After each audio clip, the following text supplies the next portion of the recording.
Nabulabog ang mga netizen sa balitang sina Julia Barreto at Gerald Anderson ay hiwalay na. Usap-usapan ngayon sa buong social media platform na ilang months na palang hiwalay ang dalawa. Naging usap-usapan kasi na nag-away ang magkasintahan for obvious reasons. Kasunod nito ang pagsolo-solo ng dalawa at ang pag-delete ni Julia Barreto ng mga photo nila ni Gerald sa IG. Marami ang nakapansin na tila may malaking pagbabago at hindi na sila ganoon ka-sweet sa isa't isa. May mga larawan na lumabas na hindi na magkatabi pa. Ito ay matapos umusbong ang balita na natuklasan na umano ni Julia ang lihim ni Gerald Anderson. Ayon nga sa mga komento ng mga netizens, ramdam namin lahat na wala na. Ginagawa lang maging sweet sa media para sa mga fans. Isa na lamang palabas ang kanilang relasyon, base ito sa mga netizen na nakaramdam ng kanilang hiwalayan.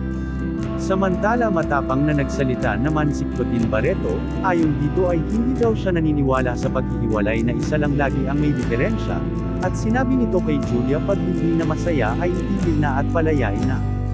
Inulan naman ng seret-saring komento ang naging pahayag ng aktres, madami pa din umaasa na sana maayos pa ang gusot ng dalawa, nang hihinayang ang marami dahil halos mahigit 6 na taon na ang relasyon ng dalawa.